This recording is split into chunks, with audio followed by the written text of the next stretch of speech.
Hi guys, I want to make a video today on how to cook crawfish, or how I cook crawfish. Basically, this is a 35-pound sack of crawfish. They've already been purged, but I'll get into that a little bit later. What you need to do is get your sack of crawfish. I like doing them in this because it's easy if you only have one sack.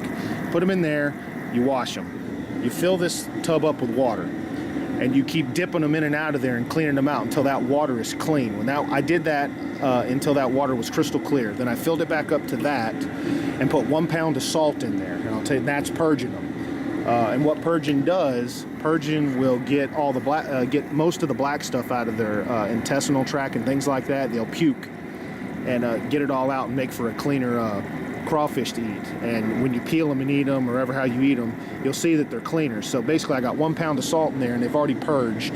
You want to purge them for about 30 minutes. You don't want to purge them too long because you can kill them. But after you stick them in there and you purge them, that's what will happen. That water was crystal clear, and the water coming off the crawfish was crystal clear. That's all the poop and throw up that they're getting out of their system. So all that stuff won't be in the crawfish now. So they're ready to cook, but I gotta wait and start my potatoes. Now the next step is, after you've purged them and cleaned them and all that, is you get your pot of water. This is a 100 quart cooker. It's coming to a good boil now. You can see I've got some onions in there and 3 packs of seasoning. I fill the water up to the 3rd ring down on my cooker, and it works perfect for after you add your crawfish and all that good stuff. Now let's get to what I put in there. To start off, I put half a cup of pepper, a cup of onion powder, a cup or 2 of garlic, just depending on what you like.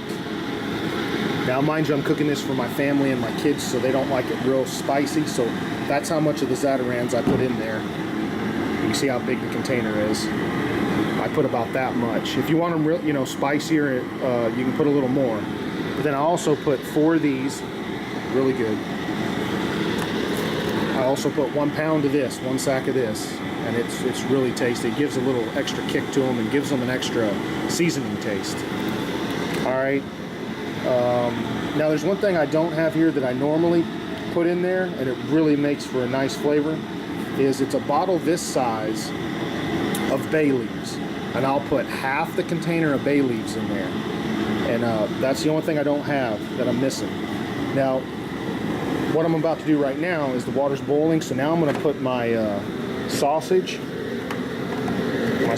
and my potatoes in there to start cooking and getting tender. You want to cook your potatoes until they get tender, and your sausage. So bear with me, I'm doing this one-handed. Be careful, this is hot. So now it's coming to a good boil. And what you do is take this out. And you can see how many onions I got in there. Basically, I'm going to put all of my sausage and my potatoes down in there.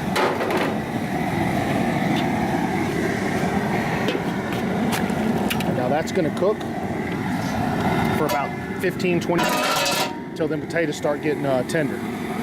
Now when they start getting tender, I'm going to put in my mushrooms and corn and cook for about 5 more minutes, because I'm cooking this for my family and my wife and my kids, so they don't like it real spicy, but they like a little bit of the seasoning. So now mind you, the longer you leave those in, the spicier they're going to get.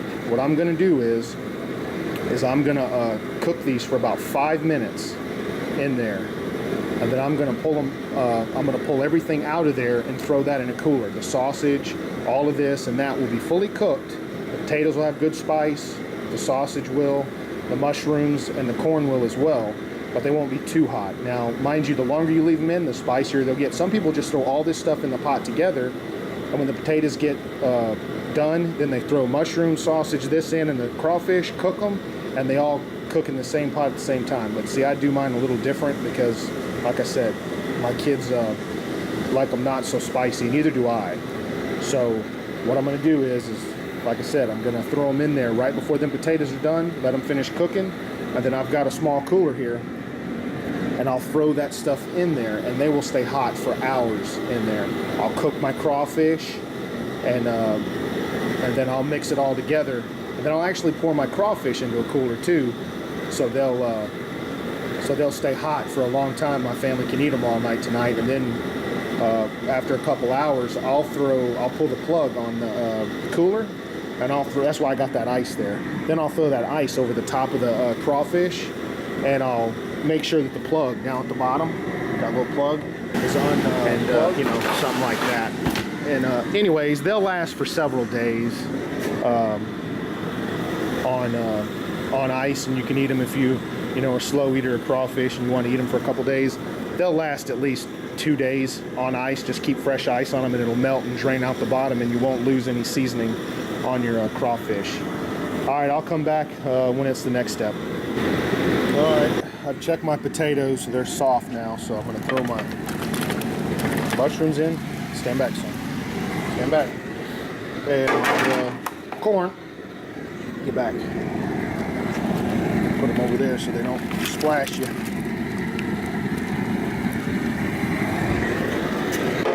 When you're cooking crawfish, you gotta have one of these things and a paddle. That's to stir your crawfish with. Now I'm gonna let this boil for about 5 minutes, and then all that's coming out and going in the cooler.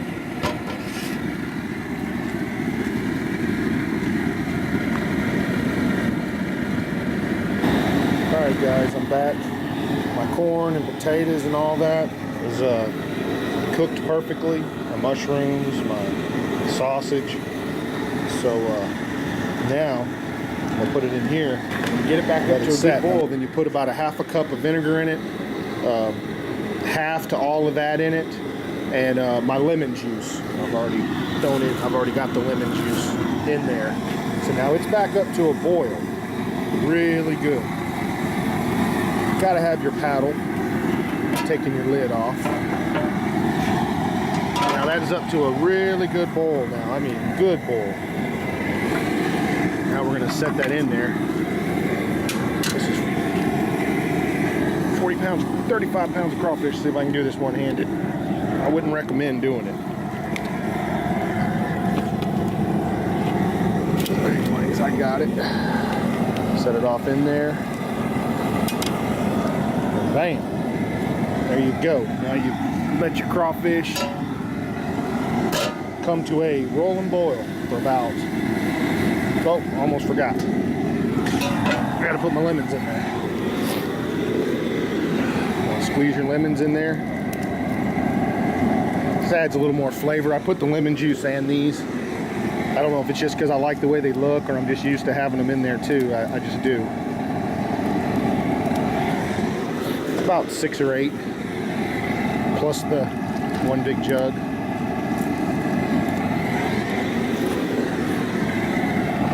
Sorry about the going back and forth.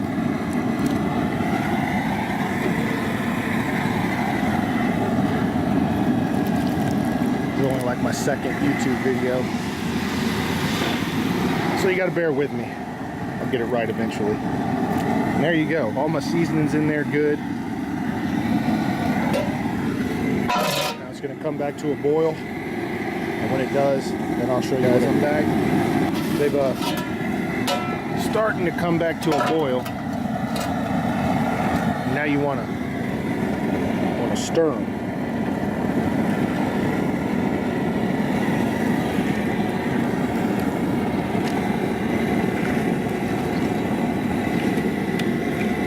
Stir the babies. Stir them up.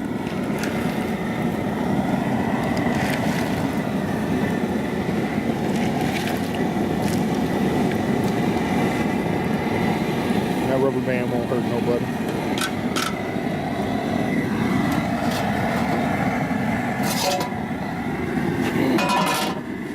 Go back on there. Might take about another 5 minutes before it comes back to a boil.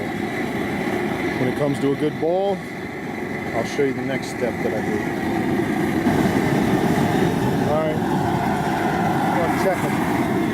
See if they came to a boil. When they have, came to a good boil. That was after about 5 or 10 minutes, they finally came back to a boil.